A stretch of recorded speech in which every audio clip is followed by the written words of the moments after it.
911. Cardiac arrest. 25-0. We have a working fire. Hold traffic, shots fired. Oh, yeah. What? It's hard. Would you mind sharing a little bit what you thought that you had written about with the three types of EMS professionals? And I know this is going to trigger some people, and I know this is going to give a lot of people a laugh that haven't read this in the book yet, where they're going to go, "Oh, I know so-and-so, you're in this camp." What are your, just the oversimplification, the three types of people that work in the profession? What did you call them, and talk about them a little bit? Yeah, I mean, it's certainly an oversimplification. It's a shorthand, but when you first get on an ambulance with a partner you have not worked with before, you have that conversation. We've all had that conversation. What are you doing? How long have you been doing this? And we're feeling each other out. You want to know, like, is this person going to be there if all hell breaks loose? Or if it doesn't, are they going to be fun? Like, is this going to be a terrible 13 hours?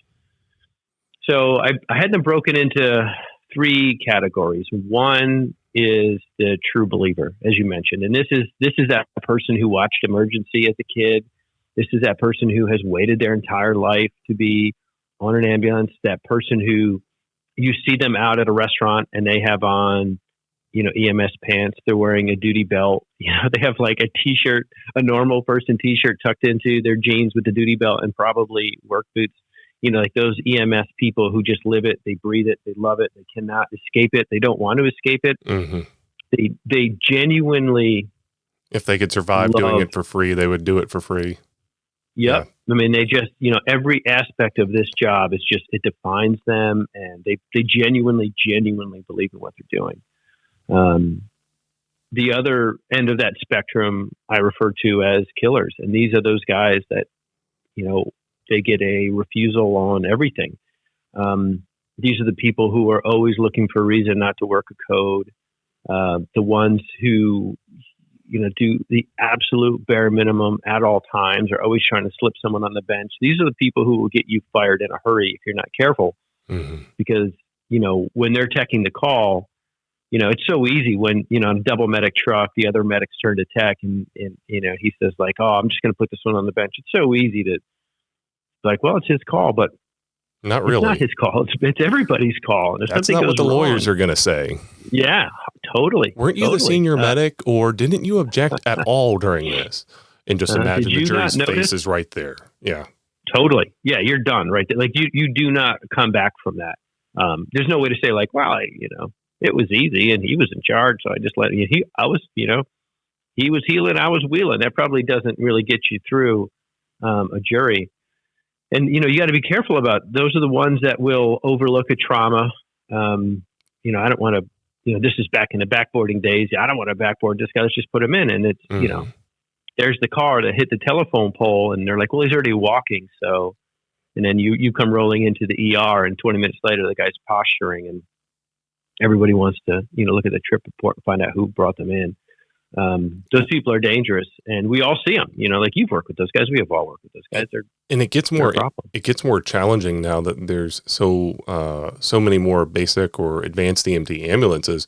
Where, and you talked a little bit about this in your book, American Sirens, where the fire department or a lot of fire department culture sees the ambulance as a punishment. And part of that was because the ambulances and the fire departments were glorified taxis. You didn't get in on the action; you were just a shuttle. There was no real care being provided. There was no mission there other than just being a driver.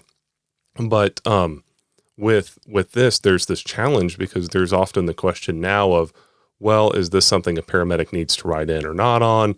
And that's a whole emerging side, given that, even I'm trusting you're absolutely familiar with Georgia even now having, EMRs, where you're not even a licensed EMT. You're just given a 1-week crash course to drive an ambulance because by state law, you have to have a licensed individual. Both people on the ambulance have to be licensed. So they don't have enough EMTs and paramedics. So we take glorified taxi drivers, put them through a course, and now you're on the ambulance too as a licensed individual. And what do you do as, working with a profession of, oh, well, do I ride in with this person or not? Are they stable or not? There creates this whole transfer of care, which was less ambiguous when like you talked about double medics, but even you mentioned, I think, that double medics are an anomaly in most of the private services. Most of the private companies don't want to pay for that. You don't see it very often for obvious reasons. I mean, do you need two medics? You don't. Like most, most of the calls I ran were it was just me and an EMT. But I'm with you when I think DeKalb County, which is one of Fulton counties, which is where Atlanta is, Fulton County's immediate neighbor, they had this system where it changed. But when I first started, DeKalb EMS ran their calls. Then they merged with DeKalb Fire, and all those guys went over. All those paramedics went over to DeKalb Fire, and they had this like an AMR. I don't remember. It might have been AMR for all I know. Basic service, and these were a pair of intermediates that very specifically were there for the BLS calls. And I would talk to those guys like, what is this like? What do you guys think of this? And they were pretty autonomous, and so some of them really liked it. They kind of felt like pirates. They were out there running around, but they would acknowledge, man, you have no idea how often some tired fire medic at the back end of a 24 dumps a chest pain on us, and we have to go rolling into the hospital with an untreated chest pain and get screamed at by the doctor. So you open yourself up to that, and so I cannot imagine in a place where level of care dips below a basic, which we didn't have when I was here. It was intermediate, and I know the intermediate has been advanced, replaced by the advanced, and then now there's all these basics everywhere, and everything has changed. But I don't know. It's kind of a nerve-wracking thought that you would be, that somehow we've slid backwards.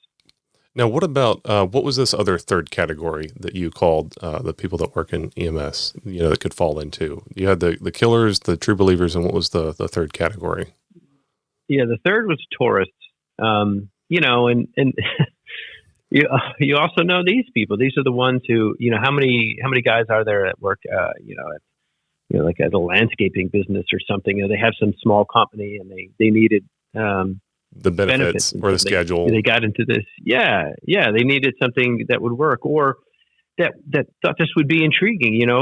I was certainly one of those people who, kind of backed into it one way or another and found it interesting enough to stick around, but was not, driven on a molecular level to be on an ambulance. It was just something I happened into. The problem is it's like this really intense field that, invites you on occasion into shootings and deaths and just really bizarre, crazy, I cannot believe I'm standing here moments that hook you in. And so if you kind of just backed into this thing, suddenly you find yourself like, wow, this is like so interesting. And I'm in all these cool places and I'm cruising around in an ambulance and there's me and the cops at the scene of this murder. And I'm walking around this person's house, and you can, those kind of, you can float along in this job in the way that you can't in many others on the current of that, the potential for that sort of excitement and weirdness and fun.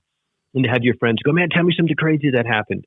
That definitely, I had a stretch where that was 100% what I was doing there. I was just sort of enjoying the weird. Which is not what people deserve, of course. And I think you rightly noticed that, depending on the day, depending upon the stressors, all the personal influences, it can be easy to go back and forth between these overgeneralizations as far as, even if we're not killers, you can still have that mindset of, oh, that call came out at 10 minutes till or something like that. There's that temptation to want to, even if your service and everything that you're doing is everything it should be, that kind of reluctance of an attitude and stuff like that, that temptation to deal with other people's problems, as you had mentioned, many of them which, are not treated out of a drug box.